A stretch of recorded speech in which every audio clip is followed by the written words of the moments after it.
First, I want you to each individually introduce yourself, your name, and the organization that you're representing today. So we'll start with. Good afternoon, guys. My name is Ruben Sanchez. I am the Vice President of the Miami chapter of the LGBTQ Real Estate Alliance. Thank you for having us. Beautiful. Good afternoon. My name is Jeffrey Corlon. I'm here on behalf of NAREP South Florida, and I am the local president. Hello, everyone. My name is Bowie. I am the chapter president for the Greater Miami chapter of ARIA, which is the Asian Real Estate Association of America. Hello, I'm Joanna Jimenez. I'm here as a board member from NARA, which is the National Association of Hispanic Real Estate Professionals. Great. Thank you guys all for being here. I really appreciate it. So let's start with Ruben. Tell us a little bit of your organization, its founding, what they're about, educate us. So we're a new organization. Our organization has been in operation nationally for a little less than a year. We're sort of a spin-off of a previous organization that I cannot talk about. And we're very, very excited because the participation and the welcoming that we received from the other real estate professionals has been very welcoming, and at this moment in time, we're actually in the process of expanding internationally. We're doing a chapter in Canada, and we're looking into Mexico and South America as well. Nice. NAREP stands for National Association of Real Estate Brokers. We were founded in 1947. We happen to be an organization that was founded because minorities, so when you talk about Hispanics, Latins, or even Blacks, were not allowed to be realtors back in the 1940s. So the organization was founded here actually in Florida, and it's basically about creating democracy in housing, affordable housing opportunities, and ensuring that everyone's able to afford a home. So I'm glad to be here. Thank you for having me. So similarly, same thing with ARIA, actually, we were not allowed to be real estate professionals. So our founder, Alan Okamoto, and John Wong formed ARIA, and also as first Asian American immigrants, it was very difficult, right? Because of the cultural differences, the language barriers, and of course discrimination. And back then, we did have laws against certain ethnic groups. There was the Chinese Exclusion Act. There was Japanese internment camps. So this is something that later, actually our founder Alan Okamoto, his grandfather was a real estate professional, and he was denied membership of the association. Yes. And then later, his grandson, Alan, he became the president in the 1990s. So 1955, he was denied. In 1990s, he was the president. So it was kind of a pretty cool story there. So that's how we were founded. Nice. Talk about turnaround. Yes.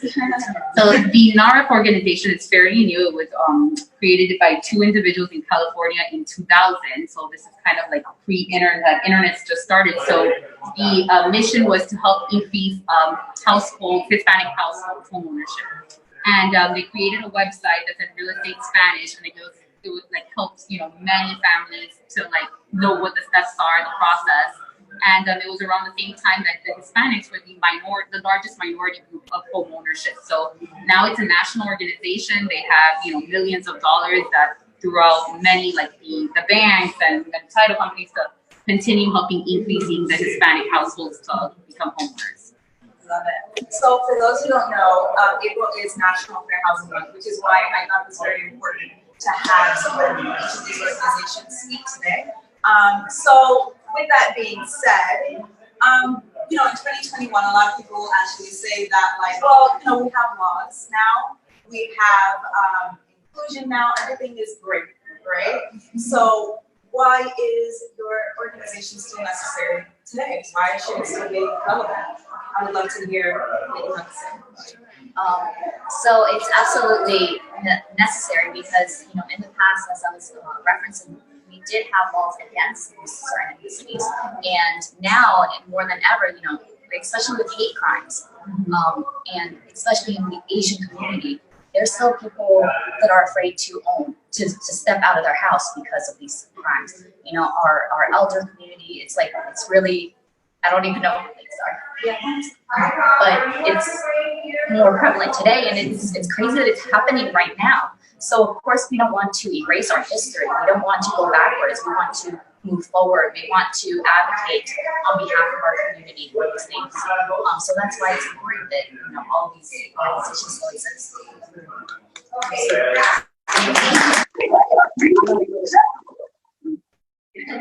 Thing right now. Yeah. Especially right now. Especially right now. Yeah. So, Jeff, why is NARAD still necessary right now in 2020? And that's definitely a great question, because you can definitely say, yeah, everything is fair, quote unquote, right? But not necessarily. One thing that happens is that due to opportunities that are given to others that are not given to our organization, it says that we need to stand out, and we basically need to say, hey, what happens to us? A lot of times we are the first people to go to college. Sometimes we're the first people to even graduate from high school. So sometimes, most of the time, we're the first people to even own a home. But what happens is if we don't see our elders doing it, we don't know any better. We don't know, instead of buying a fancy car, we need to start saving stocks and stuff like that. We're not educated by that. So the organization continues to be essential because of things like this and educating. And one thing that we have is we have what's called our women's chapter. And what women's chapter basically focuses on is that people that have worked their lives, now it's time for retirement. What do I do? How do I prepare for retirement? Understanding my paycheck, understanding, hey, I need to get a will, I need to get that. A lot of these things we weren't educated on. And that's why I believe our organization continues to be essential today. Absolutely. To piggyback on that, you may or may not know that the fair housing laws in the United States do not necessarily protect against sexual orientation or gender identity. There's only 27 states in the country that do allow protections for these two classes. Therefore, our organization, the Alliance, we advocate for equality, fair housing, and home ownership for all, not just the people in the community. And it is still pertinent today, especially with the growing generation of millennials that are now home buyers. Yes, we all tend to have one friend or a few friends that are in the community, and this organization allows you to be able to get that information out there for anyone to be able to promote home ownership and to be able to just educate people and just letting them know that, hey, everybody deserves the opportunity to have a home ownership. So with that being said, what would you say is one of the biggest fair housing issues we're considering today? Like, what is something that you see in the marketplace? Well, being in Miami for the past 12 years, I've realized that obviously it operates a little bit different. Yeah. Yeah. And all four of us here, have a foundation of pretty much the same foundation as to why the organizations were created. I have not necessarily experienced any type of discrimination myself, but I know of other people that may or may not have been discriminated against, but just because of their belief that they're going to be discriminated against, they already foresee that that's going to happen. Therefore, it limits them and it hinders them. And not just the home ownership process, but going out to even going to get a rental, going to go get or request a mortgage. So, I feel that it's very pertinent for us to be speaking about it today here in Miami and even at the national level, because we're all national, right? And even at an international level. So it's important for us to be able to just speak about it and educate people. I think definitely add on to that. And I don't know if you guys have been watching the news lately. You're seeing about appraisals, people that are buying homes, people that are refinancing. My people are forced to take down the pictures of their homes so that they can get a true appraisal value. You guys have been watching the news, you guys have seen that this is now coming to light. But guess what? This was always happening. But what's happening is we're recording it, we're speaking about it, and that's what we need to continue doing as individuals. Continue to speak up, and that's what's happening. We need to ensure that everyone is being fair to people and that everyone are given the same rights as every other person. And that's why we continue to refer to something. Do you want to add on that? I know already. You guys, No, I think the most important thing is education, right? Like you're saying, documenting everything, sharing your story, and that's something that, especially with Aria, we're pushing people to share their story, because even in the Asian culture, we're very reserved. And we don't like to borrow money, so a lot of it's education, and talking about mortgage and how to borrow money to leverage and to buy a home. So a lot of it is education, and just talking about it, right? Testimony. That's something that we're pushing. So speaking of storytelling, Joanna, your thoughts on fire love letters? So I've been on both sides. You received the letter and you received the letter. And I think, you know, it truly, is it allowed? I know technically it's not allowed. But I think it does make a difference. Is right now, you are coming into a market where like there's many offers, many of them are identical. So what I've been doing is kind of like a bio, like, hey, remember my client? And it has kind of helped. So I would say it's not a love letter, but more like, hey, my client was a couple, you know, that was pregnant, we love this house, and that's kind of how we, like, just to remember even the realtor, because there have been, you know, cases where you went to the house, you the realtor built a bond, and it's like, you know, the identical offer, if you're buying from you. So. What do you guys think of fire alarm homes? So I actually haven't received any in Miami, and I haven't been in either.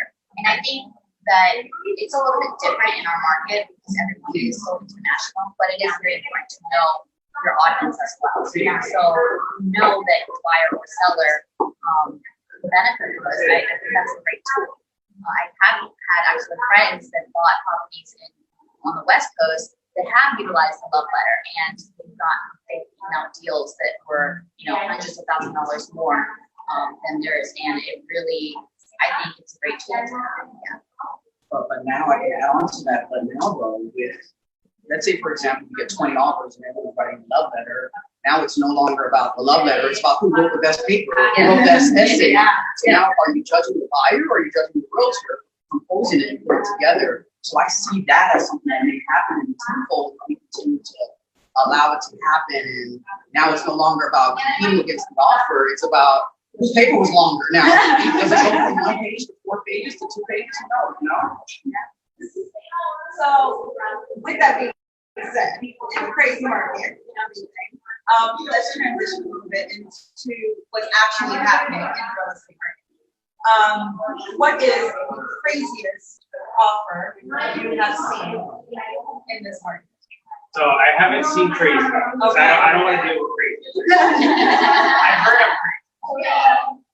But you know, it's a very dedicated period, I think, for us as professionals, because we want to be responsible to our client and to the market and to the community that we're working with as well. So I don't ask my buyers to waive contingencies to over offer. I pretty much help them set a realistic expectation. You know, and if it's a property that's within the high medium range, it's going to be an extremely competitive market. So we go in there, with a position that this is going to be it, and what's your maximum, what's going to be your lowest, or what is it that you're willing to compromise on. But I've heard of crazy stuff, you know, maybe contingency inspection periods, we're asking prices $30,000, $40,000, $50,000. We're asking prices 10 offers. Like there's a showing, a property gets listed today, showings only on Friday, and by Saturday we'll respond to your offer. And I'm like, and this is like a $2 million property, you know? It's crazy. It's a crazy time. It's a fun time, but it's a crazy time. Sure. It's definitely smart time. Yeah. Because I think now when we talk about building relationships and using each other, it's music right now.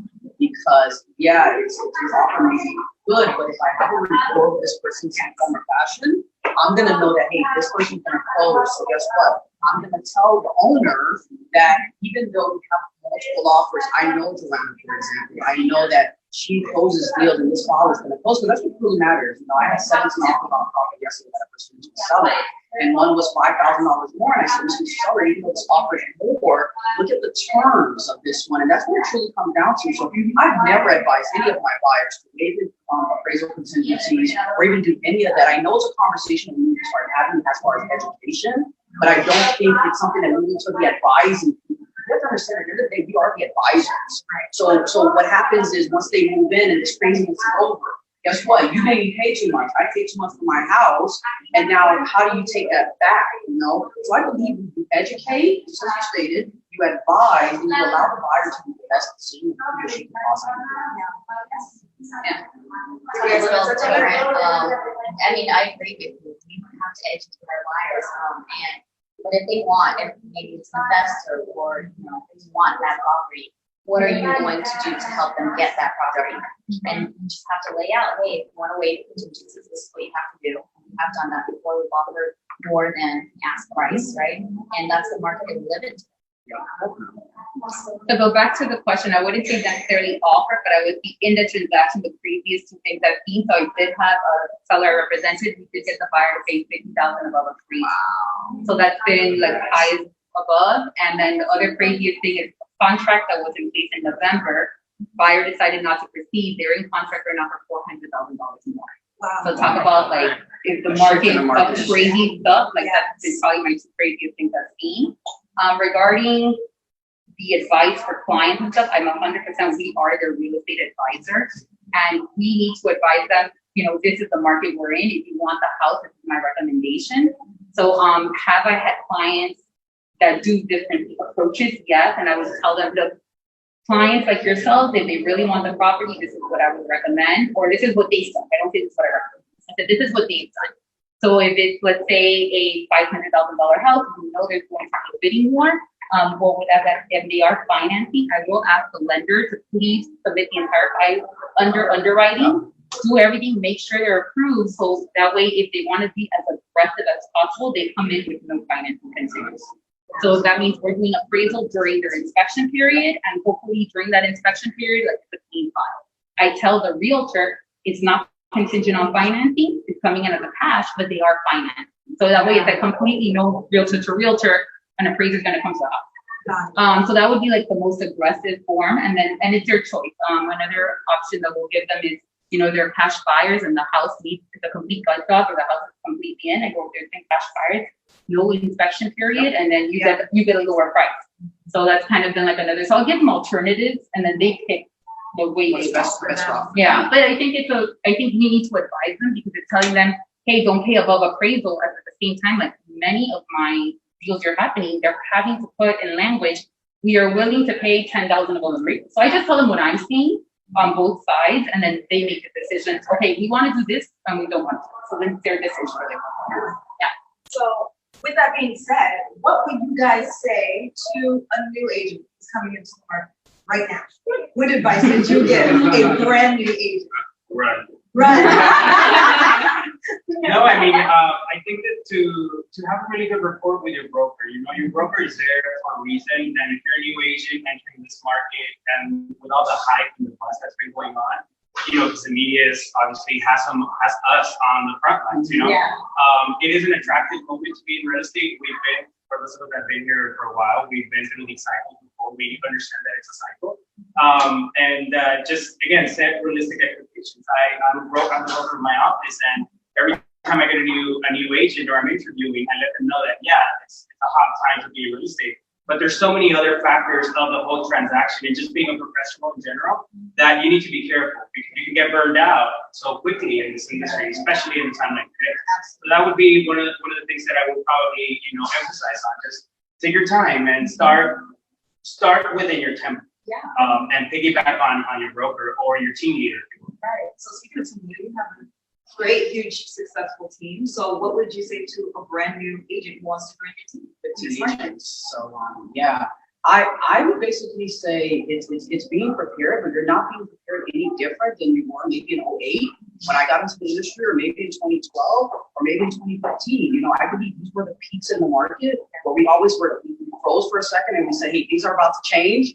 Let's start preparing ourselves. But guess what? It went the opposite, you know. Just as in March of 2020, we thought, hey, we're all out of jobs, the market's going to tank. And guess what? Some of us made the most money we've ever made in our lives. So it's just truly preparing them. But guess what? You're doing the same exact stuff that you're doing 2 years ago or 3 years ago, but you're just continuing to stay focused. And that's what a lot of times people come into the industry, they're not focused. So understand what your goals are. Stay laser focused, and I think we'll be successful out of this business.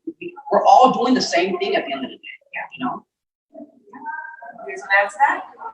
They said it all? I would say join a team. I think it's so important. Like, you know, I think the biggest thing realtors do when they first come in is that they're looking like who gives them the most money split-wise. And the most important thing is to learn. Like learn. Like shadow realtors, ask questions, like learn. Because the more you learn, the more you'll earn with time. Like, it makes you stronger. And like, you know, I've come across realtors that have been in this industry 30, 40 years, and they'll tell you, oh, this is the first time this ever happens to me. And it's true because different things will happen throughout the career. So the more you can learn, and I think join a team, I think that's like what I would highly recommend. to piggyback off of that, join a professional network like us. right? Or like any of these organizations here. Because really in real estate, I think the most important touch that you're missing with all the trainings and all that is that human touch, that human connection. Sharing stories, working with your broker, like just here in this room, we have so much energy and so many stories that we share and learn from each other that I think these organizations are important. Absolutely. So when it comes to being successful, agents have a tendency of being like a squirrel, right? Looking for the new shiny object that is going to make them successful. So I really wanted to ask you guys, what has been, one, your main source of business, and where did your last deal come from? I would say my relationships. We do heavy marketing, but really my personal production, because even though I'm the broker, I'm still, in sales, has been just my relationships. I've been fortunate enough to be here for over 10 years, and I went to do my master's program here. I've done a lot of my professional growth here, so it's been here locally. But definitely, I always say that you are your own best resource. So tap into your resources. And by resources, I mean the organizations, your friends, your colleagues, people that you're doing business with. Not necessarily real estate, your appraisers, for example, people that supplement your profession and your practice. So what about you, Jeff? Main source of business, where'd your last deal come from? I don't remember where my last deal came from. I was trying to think about it when the question was posed. I don't know. We do a lot of units, but I would say my main source of my business is definitely my database. That's number one, which people don't know what to do with their database, or your database is money. If they like you, they love you, and they'll give you business, and then if they won't give you business and they like you, love you, and you're hanging out with them, you may want to reevaluate that. But also, I'm definitely a caller. Everyone knows that. I tap into the phones, and I think the phones definitely work. They still work to this day. Maybe what you're not doing is calling expires and physicals, but you're calling databases or cold calling, sphere of influence calling, circle prospecting. But I think definitely getting a schedule and calling it definitely works. What about you? I think you guys said your network and your database, right? So I totally agree with that. So the last deal I have was actually a referral from the West Coast, and of course, Californians are coming down, and that was one of them. So through Aria, we connected, and that's what happened. So 50% of my business comes from repeat and referral, and the other 50% comes from brand new online business. And my last closing on the right here, I closed yesterday on a transaction that came about thanks to a previous client. So this previous client is a acquaintance of mine, social media friend. I posted an investment property on Instagram. He contacted me, we spoke, he put an offer, he bought the investment property, and around the same time he was closing, he called me and told me he had this friend with a lot of money and he wants to invest in properties and he wants to sell them. Please send him like a little rough draft of what's going on in real estate so he could share with him at lunch. So I was like, oh God, one of these. So I went and I was like, let me just give him like a little report, a little summary of Miami real estate.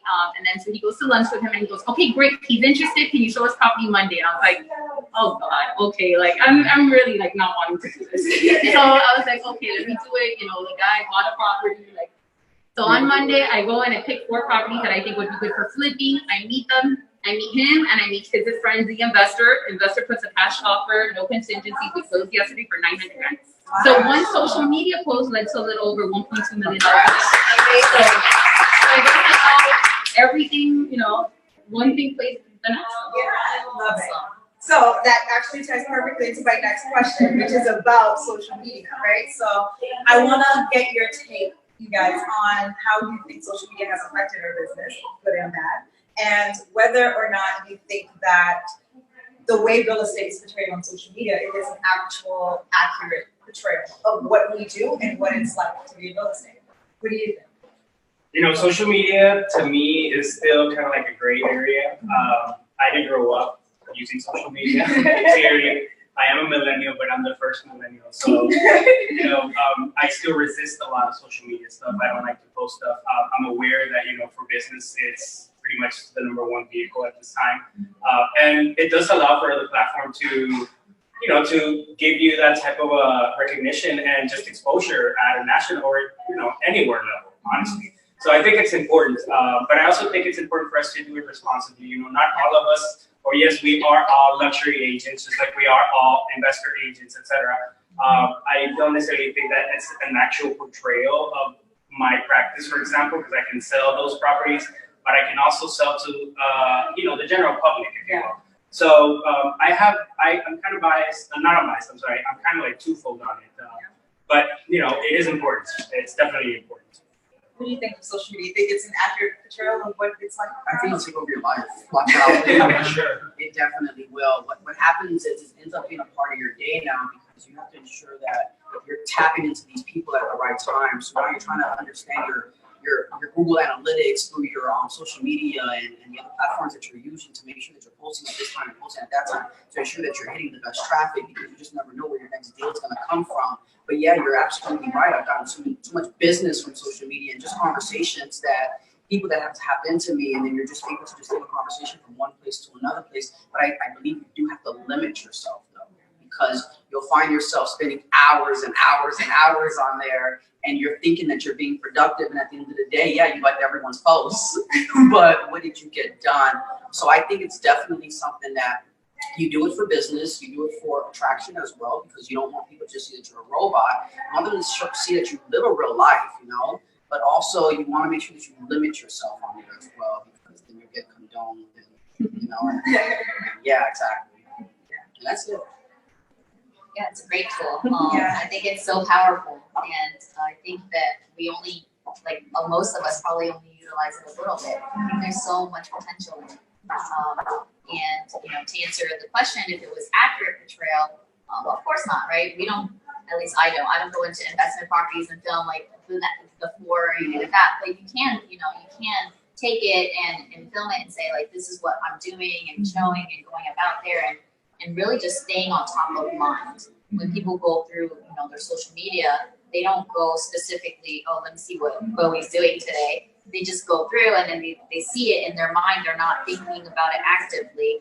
But when it's time to think of a realtor, right, to think of, you know, someone for investment property or luxury properties, they think of you. And that's why it's so important to stay on top of it and try to do as much as you can.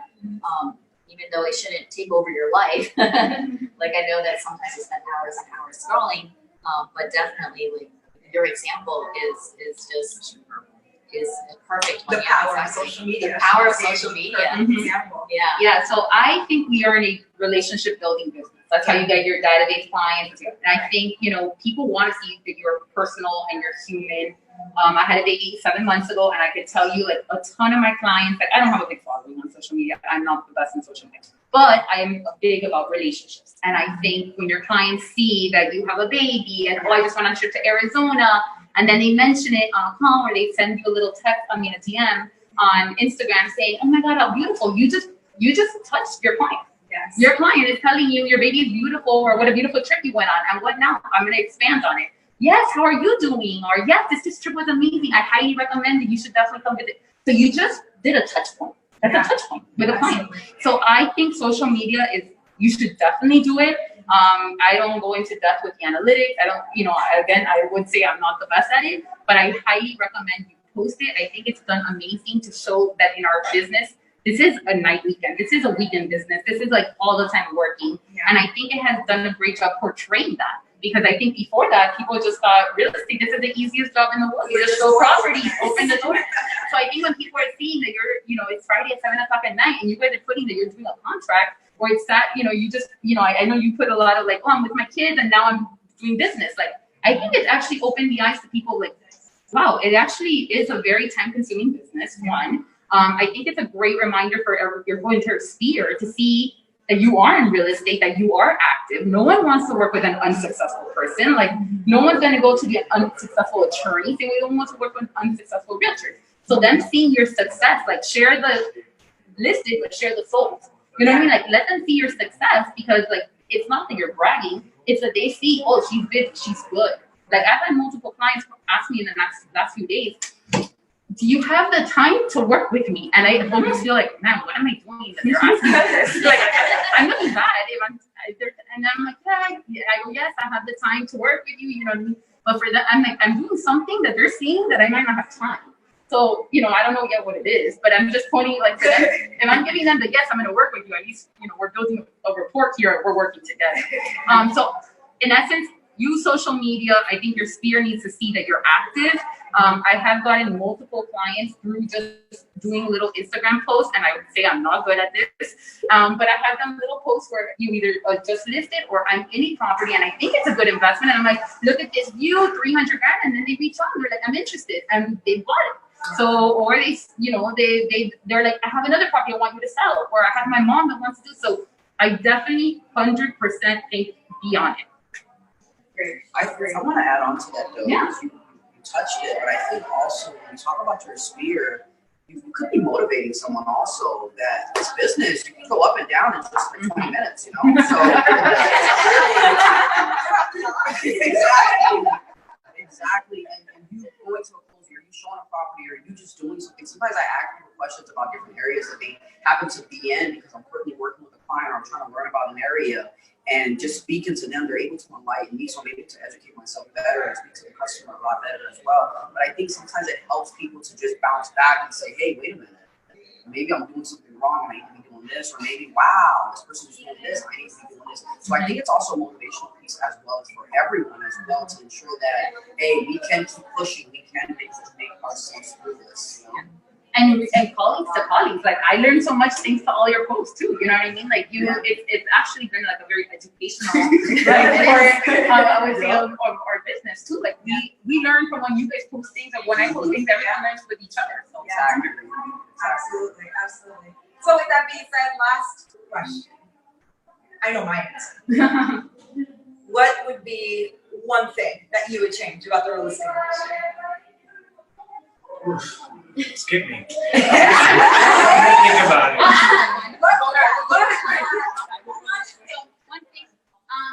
So I'll say the problem and the solution. So I think the problem is there's too many, as you all know, there's a little over 50,000 realtors and only 10% do the work full time. So that means there's a good chunk that are not educated on the process or everything. So I do think it needs to be that, like, if you are to get licensed, awesome, but you do need to have like the first 5 closings be with with another realtor. Like you can't do it by yourself. You need to have a cooperative realtor, and then within 2 years of the business, you need to have at least 5 transactions a year. Something to like at least put the hold. So I think that will help. Because I think the reputation in our industry is from the outsider is not very good, and I was very embarrassed when I first got licensed to say I was a realtor, because I thought it had a negative reputation. So I do think, and I am seeing it right now too with my clients, because if I'm working with a realtor that doesn't really know the steps, like I'm in litigation right now because of that. So like it sucks, not my fault, but my client now thinks these realtors are idiots. So it could have been avoided, is my point. So I think I would put more benchmark on like, if you're going to get licensed, you have to work your first 5 transactions with a cooperative realtor, and within 2 years of the business, you have to have at least 5 transactions a year to remain active. And personally, I would raise the fee to make it way more. Yeah. I'm sure not everyone's going to like that one, but I call it the 555. You get 5 transactions, and $5,000. I'm obviously not the favorite over here, but I support you. Yeah, I think I would say the same thing. I would definitely talk about licensing and maybe the requirements to maintain your license. And definitely raise the fees. I mean, it is expensive as it is. A lot of people say that it is. I find it valuable because of everything that we have access to, especially with our local associations. So I would definitely, I would support you, yes. We're all in your campaign. What about you? One thing I think it goes back to what they both said. It's the lack of education that definitely makes it impossible. I speak to agents, like for example, a lady texted me while I was standing back there, and in there it says when the tenant's lease is over, and I said, is this for investment or for an occupant? She said, they're buying cash. I said, I understand that, but is it for investment or an occupant? And she's like, for them to live in there. I said, but the lease doesn't expire until next year. And she says, oh, sorry, never mind. But if we would have simply read through the remarks that were written there, we would have figured that out, And what happens is sometimes we go out and we show properties, and then they're having a conversation with you, and now they look a little crazy in front of the agent, or the buyers, And I think it's really, we gotta educate ourselves and train ourselves. We have to hold ourselves accountable for educating, yes, to the brokers, definitely, yes, to the team leaders. But I think as an individual, you want to seem as a professional. You want to seem like you know it all, you know? People are going to you, just like when you go to an attorney or you go to a doctor, you know? So I think we need to hold ourselves accountable for educating ourselves and saying, hey, I understand this. And if I don't understand it, say, yes, I do not know. I will get back to you. Or you go back and you get with your team leader, you get with your broker, you educate yourself. And a lot of us, we don't want to do that. We don't have the time. But guess what? When your check comes, we know exactly how to calculate that commission, you know? And that's all we care about. I've spoken to people before, and realtors go absent until the day of closing, and they're not involved. They have no idea what's going on. And it's kind of sad, and that's why we get the reputation that we get. So it's safe to say we all agree that the entry benchmark should be raised. Mhm. Fees should be a little Definitely. bit more expensive. There should be a minimum of a certain number of production or, you know, actually participating in the field. So yeah, completely agree. And a little thing we can all do right now to help each other is let's put like these statuses, let's update them. Yes. Because I think we're wasting so much time. Yeah, report them. And Because then we're let's wasting, how many times are you going to on the first question? Is it available? Like, Yes, why do I that is- have to like call to ask if it's available? Like, I should be able to depend on the system. And if not, the system's broken. If it's, you know, or if I have to see it's under contract for 2 weeks when it's active. So report it, please report it. If not, we're ruining our own system. that we're working with. It's a lot of arguments that are crazy. And Well, yeah, because they look on Realtor.com or Zillow and they say it's still active, it's still active. You know, 2 days later, 3 days later, it's still active. And then we have to go back and follow up and say, hey, like, please get back to me on this. Like, is it done? Is this still going on? And I think that was a big problem, which the association is addressing right now. But definitely, especially with rentals and sales, it's a mess. But I'm glad that they're doing something to address that. I think the integrity is extremely important as well. We take the code of ethics and we believe that we are following the right integrity lines, and sometimes we don't. And integrity is extremely important. You know, I remember one of my agents was working on a particular rental, and she was texting the agent, and the agent wasn't communicating with her. And guess what? The buyer went on her own through Zillow and communicated the agent, and she called me like a week later. She's like, I got the place. And I'm like, but the agent never was responding to this particular agent, you know what I mean? So integrity, I saw a post one time, it says, yeah, you're the top listing agent right now, but be kind to the buyer's agents that are out there, because tomorrow the tables can flip, you know? So we gotta be kind to each other and definitely ensure that we're holding to ourselves to standards, because we would hate for someone to do something to us that we don't like, especially after working so hard for a seller or for a buyer, you know? Well, and text history is there. I just texted when he said his number, and I had a text history with him, and I'm like, oh man, you know, like you're like, I hope it's not embarrassing. Like, I'm very good about responding, but I'm like, you know, you never know. Like, so I would say be careful, because that text is there, and it's there not only with your relationship as peers, but it's there in the eyes of the freaking attorney that I just have to send everything to. So like, be very, very careful writing what you write. Because it's not only your reputation amongst your colleagues, we all play in the same sandbox, and you are going to see each other again way more than you're going to see that client again. So keep that in mind, and keep in mind, you know, what you write can be seen in the eyes of the court one day, and you're going to be embarrassed. So be very careful. That's true, that's true. You guys, thank you so much for everything, the value of this. Give up on my way.